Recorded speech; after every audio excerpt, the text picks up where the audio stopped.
Today, we're diving into one of the most unbelievable espionage cases in American history. It's the story of a mole who nearly destroyed the CIA from the inside and how his own greed finally brought him down. All right, let's set the scene. It's 1985. We're deep in the Cold War. And inside the CIA, there's a full-blown crisis. Their most important assets, their spies inside the Soviet Union, are just disappearing. They're being caught, they're being interrogated, and they're being killed. You know, the agency was absolutely hemorrhaging secrets. There could only be one reason for something this catastrophic: a leak, a traitor, somewhere inside their own walls. The biggest question echoing through the halls at Langley was, who? Now, behind all the spycraft in the headlines, you gotta remember there are real people. And the cost of this particular betrayal was measured in human lives.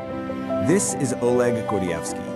He was the KGB's top guy in London, but secretly, he was working for Britain's MI6. He gets called back to Moscow, drugged, interrogated, but he makes this incredible escape in the trunk of a car. And for almost a decade, he's just tormented by this one question: who sold me out? Well, fast forward to 1994. Gordievsky and the rest of the world finally got their answer. So the mole wasn't some mysterious outsider. No, he was Aldrich Ames, a guy who'd been at the CIA for 30 years. And here's the really crazy part. He was the chief of the agency's Soviet counterintelligence branch. Get this, the guy whose job it was to catch Soviet spies was actually their single most valuable asset. And the damage he did? It's just staggering. Ames compromised well over 100 secret operations. I mean, he didn't just leak some documents. He essentially shut the lights off for the United States inside the Soviet Union for the better part of 10 years. But this number, this is the one that really hits home. His betrayal led directly to the confirmed execution of at least 10 Western spies. These were people who trusted the CIA with their lives, only to be sold out. So you have to ask, why? Why would he do it? It wasn't for some grand ideology. It was for this: $2.5 million paid out by the Soviet Union. That was the price of treason. So how does a guy like that, a veteran CIA officer, turn into a traitor? Well, as you're about to see, Ames's entire career was just a trail of red flags that somehow everyone ignored. I mean, seriously, look at this resume. Early on, his bosses said he wasn't cut out for field work. Then, he just leaves a briefcase packed with classified files on a subway. He gets into drunken trouble in Mexico City.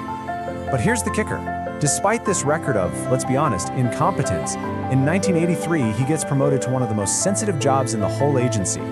He literally failed his way to the top. And at the same time, this is the storm that's brewing in his life. On the one hand, his personal life is a mess. He's got a big divorce settlement to pay, a new wife who likes to spend money, and he's drowning in debt. And on the other hand, he's got a modest government paycheck, but also the keys to the kingdom, total access to America's biggest secret. In his own words, Ames basically said, yeah, it was about the money. But just listen to how he puts it. I was clearly overreacting. It's such a chillingly casual way to describe an act of betrayal that got people killed. An incredible understatement. Okay, so we know why he did it, but how did he actually pull it off? How did he get the information to the other side? You won't believe how simple it was. He had a few drinks to build up some courage, walked right into the Soviet embassy in DC, and just handed over an envelope. Inside were the names of a few double agents and a note demanding 50 grand. He later claimed he thought it would be a one-time thing. It wasn't.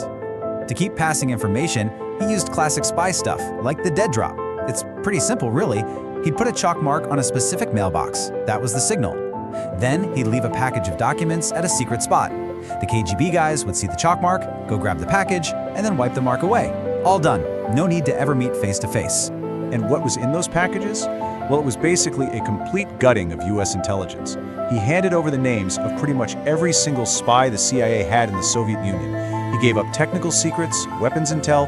He even sold out secrets from allies like Britain's MI6. For 9 years, the guy was a fire hose of classified information for the KGB. So with all this going on, how in the world did he get away with it for so long?